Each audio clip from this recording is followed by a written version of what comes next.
ఇది OnePlus recent గా launch చేసిన OnePlus Rod C4 Lite. మీరు విన్నది కరెక్టే, OnePlus Nord కాదు, OnePlus Rod. అసలు ఈ మధ్య ఈ బ్రాండ్స్ ఏ కల్తీ మంది అవుతున్నాయి అర్థం కావట్లా. అసలు వాళ్ళు తీసుకొచ్చే స్పెసిఫికేషన్స్ కి ప్రైస్ కి సంబంధమే ఉండట్లా. ఈ ఫోన్ లో Snapdragon 695 ప్రాసెసర్ తో వస్తుంది. 695 ప్రాసెసర్ కి 20,000 రూపాయలు ప్రైస్ తీసుకొచ్చారు. అసలు 695 ప్రాసెసర్ ఎప్పుడు లాంచ్ అయింది? ఎప్పుడో 2021లో లాంచ్ అయింది. ఆ ప్రాసెసర్ ఎత్తుకొచ్చి ఇంకా 20,000 అమ్ముతున్నారంటే అసలు ఏం మతుండే చేస్తున్నారు ఈ ఫోన్ నాకు అర్థం కావట్లా. ఇప్పుడే చెప్పేస్తున్నా 20,000 రూపీస్ ఈ ఫోన్ ప్రైస్. అసలు 20,000 రూపీస్లో మీరు ఒక ఫోన్ తీసుకోవాలంటే మాత్రం బై మిస్టేక్గా కూడా ఈ ఫోన్ చూడబాకండి. ఒకవేళ మీకు కార్ట్ ఆఫర్స్ అవి ఇవి తగిలి మీకు Amazon great Indian festival sales అవి జరుగుతాయి కదా, ఆ టైంలో మీకు ఇది 14,000 లోపుకి వస్తే అప్పుడు దీన్ని కన్సిడర్ చేయొచ్చు తప్ప 20,000 రూపీస్కి మాత్రం దీని దగ్గర కూడా ఎవరు పోవాకండి. ఎందుకో కూడా చెప్తా. ఫస్ట్ ప్రాసెసర్ దగ్గరికి వచ్చేద్దాం. ఇది 695 ప్రాసెసర్, Snapdragon 695 ప్రాసెసర్. ఈ ప్రాసెసర్ ఎప్పుడు 2021లో లాంచ్ అయింది. OnePlus Nord C2 Lite లో ఇదే processor, OnePlus Nord C3 Lite లో ఇదే processor, OnePlus Nord C4 Lite లో ఇదే ప్రాసెసర్. అంటే 3 తరాల నుంచి అదే ప్రాసెసర్ తీసుకొస్తున్నారు. ఏమన్నా లాజిక్గా చెప్పండి. ఇదే ప్రాసెసర్ వేరే బ్రాండ్స్లో మీకు 10,000 11,000 దొరుకుతుంది ఆ ప్రాసెసర్. ఇది తీసుకొచ్చి 20,000 ఏకంగా హైయర్ వేరియంట్ అయితే 22,000 తీసుకొచ్చి పెట్టారు. Antutu bench mark score 4,80,000 score చేస్తుంది. Geekbench score single core 900, multi core 2010 score చేసింది.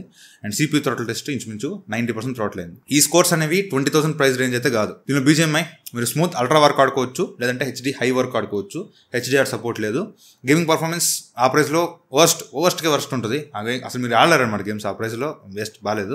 కాకపోతే హీటింగ్ అవ్వట్లా, మొబైల్ అయితే అంతగా హీట్ అవ్వట్లేదు. కానీ గేమ్స్ ఆడుతున్నప్పుడు మీకు అంత మంచి ఎక్స్పీరియన్స్ అయితే ఉండదు. ఖచ్చితంగా గేమర్స్ కోసం అయితే ఈ ఫోన్ కాదు. ఇప్పుడు చాలా మంది కామెంట్స్ పెట్టచ్చు, బ్రో గేమ్స్ కాదు, నేను గేమ్స్ ఆడను, అసలు గేమ్సే ఆడను, నేను ఈ ఫోన్ తీసుకోవడానికి ప్రాబ్లం ఏంటి నీకంటే మాత్రం.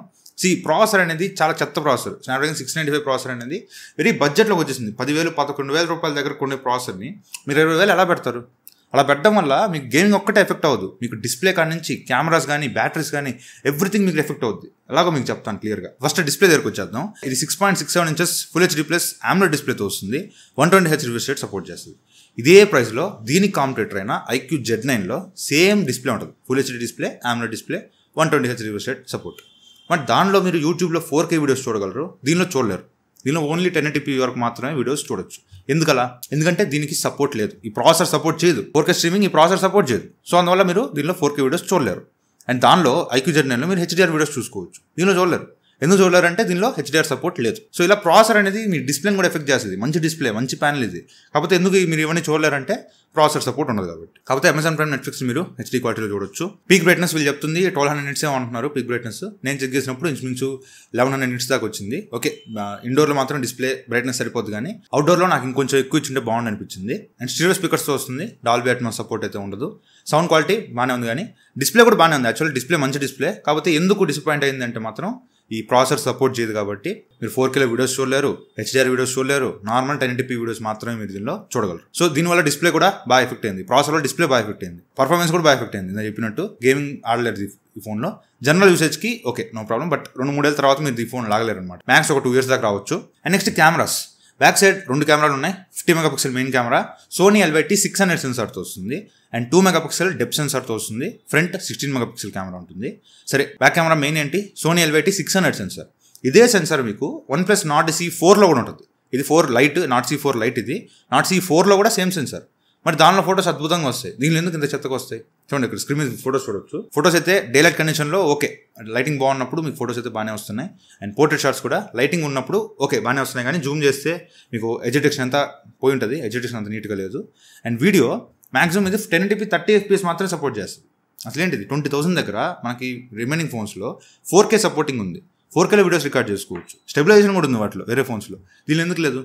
స్టెబిలైజేషన్ లేదు, 4K సపోర్ట్ లేదు. ఎందుకంటే ప్రాసెసర్ సపోర్ట్ చేయదు. సో కెమెరా కూడా ప్రాసెసర్ వల్ల ఎఫెక్ట్ అయింది. సో 1080p 30 FPSలో మీరు వీడియోస్ రికార్డ్ చేసుకోవచ్చు. Video quality not so great, కొంచెం షేక్ అవుతూ ఉంటుంది వీడియో అయితే. లైటింగ్ బాగాలేనప్పుడు మాత్రం నాకైతే పెద్దగా నచ్చలేదు. ఫొటోస్ చాలా యావరేజ్ వస్తున్నాయి. అండ్ పోర్ట్రేట్ షాట్స్ అయితే అది పడట్లేదు. పోర్ట్రేట్ కొడుతున్నా కూడా బ్యాక్ బ్లర్ అవ్వట్లా, నార్మల్గా పడుతున్నాయి ఫోటోలు. అండ్ వీడియో అయితే చెప్పక్కర్లా, చాలా చీకటిగా వస్తుంది, చాలా చెత్తగా వస్తుంది. అండ్ ఫ్రంట్ కెమెరా చాలా average. Front 16 megapixel camera. Lighting బాగున్నప్పుడు మీకు ఫొటోస్ అయితే ఓకే డీసెంట్ వస్తుంటాయి. అండ్ పోర్ట్రేట్ షాట్స్ కూడా ఓకే బాగానే వస్తాయి. ఎడ్జ్ డిటెక్షన్ దగ్గర మళ్ళీ పోద్ది. అండ్ వీడియో కూడా 1080p 30 FPSలో మాత్రమే రికార్డ్ చేసుకోగలరు. వీడియో క్వాలిటీ అయితే ఫుల్ షేకింగ్ వస్తుంది. మీరు కదులుతూ ఉంటే షేక్ అవుతూ ఉంటుంది. ఫుటేజ్ అయితే దేనికి మనకి రాదు. అండ్ నైట్ టైంలో వర్స్ట్ కెమెరాస్. నైట్ టైంలో మాత్రం అస్సలు ఇంప్రెస్ చేయలేదు. ఫొటోస్ కానీ పోర్ట్రేట్స్ కానీ మీకు వీడియో కానీ చాలా వర్స్ట్గా వస్తున్నాయి. ఎందుకు ఇంత వర్స్ట్ కెమెరా సెటప్ ఎందుకు ఉంది? లైటింగ్ బాగుంటే బ్యాక్ కెమెరా తప్ప మీకు అసలు ఏం బాగాలేదు. ఎందుకు బాగాలేదంటే లైక్ మీరు ఒక ఫోటో తీసినప్పుడు ఆ ఇమేజ్ని ప్రాసెసింగ్ చేయాలి. ప్రాసెసింగ్ ఎవరు చేస్తారు? ప్రాసెసర్ చేస్తుంది. సో ప్రాసెసర్లో ఐఎస్పీ అనేది బాగుంటే ఆటోమేటిక్గా మీ ఇమేజెస్ అనేవి చాలా బాగా వస్తాయి. లైక్ దీనిలో ఉన్న ఐఎస్పీ స్నాప్డ్రాగన్ 695 ప్రాసెసర్లో ఉన్న ఐఎస్పీ కన్నా మీకు 7 Gen 3 ప్రాసెసర్లో ఉన్న ఐఎస్పీ చాలా బెటర్ ఉంటుంది. సో అందువల్ల సేమ్ సెన్సర్ అయినా దానిలో మీకు మంచి ఫొటోస్ వస్తాయి. దీనిలో అంత మంచి ఫొటోస్ రావట్లేదు, ఎందుకంటే ప్రాసెసరే అన్నీ ప్రాసెసరే మీ డిస్ప్లే డిసైడ్ చేస్తుంది, కెమెరాస్ డిసైడ్ చేస్తుంది, పర్ఫార్మెన్స్ డిసైడ్ చేస్తుంది, బ్యాటరీ డిసైడ్ చేస్తుంది, అన్నిటిని డిసైడ్ చేసేది ప్రాసెసర్. సో ప్రాసెసర్ని చాలా జాగ్రత్తగా పిక్ చేసుకోవాలి. ఏది పడితే అది తీసుకుంటాను, నేను గేమ్స్ ఆడను కాబట్టి నాకు కొంచెం లో పర్ఫార్మెన్స్ అని పర్లేదు అనుకుంటే మాత్రం ఇట్లా ఉంటాయన్నమాట ఫోన్స్. అండ్ బ్యాటరీ దగ్గరకు వస్తే ఈ బ్యాటరీ మాత్రం నన్ను ఇంప్రెస్ చేసింది. 5500 mAh battery, 80 watts fast charging support చేస్తుంది. ఫాస్ట్ ఛార్జింగ్ కూడా అంతేం లేదు, 80 watts ఫాస్ట్ ఛార్జింగ్ అన్నా కూడా మీకు ఇంచుమించు 1 hour 10 minutes పైన టైం పడుతుంది ఫుల్ ఛార్జ్ అవ్వడానికి. కాకపోతే డిశ్చార్జ్ మాత్రం చాలా ఎక్కువ బ్యాటరీ లైఫ్ వస్తుంది, ఎందుకంటే ప్రాసెసర్ అంత పవర్ కన్స్యూమింగ్ ప్రాసెసర్ కాదు. ఇక్కడ కూడా ప్రాసెసరే బ్యాటరీని కూడా డిసైడ్ చేస్తుంది. ప్రాసెసర్ అంత పవర్ కన్స్యూమింగ్ కాదు కాబట్టి మీకు బ్యాటరీ లైఫ్ ఎక్కువ వస్తుంది. బ్యాటరీ లైఫ్ అయితే బాగానే వస్తుంది, కానీ ఫుల్ ఛార్జ్ అవ్వడానికి మాత్రం కొంచెం ఎక్కువ టైం పడుతుంది, 1 hour 10 minutes టైం పడుతుంది. అండ్ డిజైన్ బిల్డ్ క్వాలిటీ మర్చిపోయాను, మొత్తం మీకు బ్యాక్ ప్లాస్టిక్ బాడీతో వస్తుంది. అండ్ ఇక్కడ బాగా ఫింగర్ ప్రింట్స్ అయితే అట్రాక్ట్ చేస్తుంది బ్యాక్ సైడ్ అయితే. అండ్ చుట్టూ ఫ్రేమ్ కూడా ప్లాస్టిక్కే, అక్కడ మెటల్ కానీ గ్లాస్ కానీ ఎక్కడ యూజ్ చేయలేదు. అండ్ ఫ్రంట్ మీకు డ్రాగన్ టైల్ ప్రొటెక్షన్తో వస్తుంది. సో కార్నింగ్ గ్లాస్ కూడా ఇవాళ అన్నీ ఎత్తేసారు. అండ్ హైబ్రిడ్ సిమ్ స్లాట్తో వస్తుంది. అట్ టైం మీరు 2 SIM కార్డులు కానీ ఒక SIM కార్డు ఒక మెమరీ కార్డు కానీ వేసుకోవచ్చు. ఇన్ డిస్ప్లే ఫింగర్ ప్రింట్ సెన్సార్తో వస్తుంది. ఆండ్రాయిడ్ డిస్ప్లే కాబట్టి ఇది కూడా ఇకపోతే అంతారని in display finger print sensor అయితే ఇచ్చారు. ఫింగర్ ప్రింట్ యాక్యురసీ అయితే బాగానే ఉంది. వెయిట్ కూడా కొంచెం లైట్ వెయిట్ ఉంది, 193 grams వెయిట్ ఉంది. సో పెద్దగా బరువు కూడా చేతిలో లేదు. ఓవరాల్గా ఈ ప్రాసెసర్ వల్ల మంచి డిస్ప్లే ఇచ్చినా దెబ్బతినింది, మంచి కెమెరా సెటప్ ఇచ్చినా దెబ్బతినింది. సో మొత్తం ప్రాసెసర్ వల్లే అయిందనమాట. దీనిలో ఒకవేళ ప్రాసెసర్ తీసేసి 695 కాకుండా 7200 లేదంటే 7S Gen 2 అది 7S Gen 2 ఇచ్చుంటే దీనిలో అద్భుతంగా ఉండేది. మరి ఎందుకు ఇవ్వలేదు అనేది నాకైతే అర్థం కావట్లేదు. మెయిన్ టార్గెట్ ఆఫ్లైన్ సెంట్రిక్గా తీసుకొచ్చారు అంటున్నారు. ఈ ఫోన్ అయితే వేస్ట్ అబ్బా నిజంగా. ప్రైసింగ్ చూడండి, 8+120GB మోడల్ 20,000 తీసుకొచ్చారు. 8+250GB మోడల్ 22,000 తీసుకొచ్చారు. 2000 కార్డ్ ఆఫర్ మీద. బేస్ మోడల్ ఇది మీకు 18,000కి వస్తుంది. అసలు 18,000కి ఏమన్నా పడతా మీరు చెప్పండి? అదే ప్రైస్కి 18,000కి మనకు IQ Z9 వస్తుంది. దీనికన్నా ప్రతి డిపార్ట్మెంట్లో చాలా బాగా పర్ఫామ్ చేస్తుంది IQ Z9. పోకో X6 వస్తుంది, అది కూడా అద్భుతంగా పర్ఫామ్ చేస్తుంది. అసలు ఎందుకు ఈ ఫోన్ తీసుకోవాలి? ఒక్క రీజన్ చెప్పండి అసలు ఈ ఫోన్ ఎందుకు తీసుకోవాలని.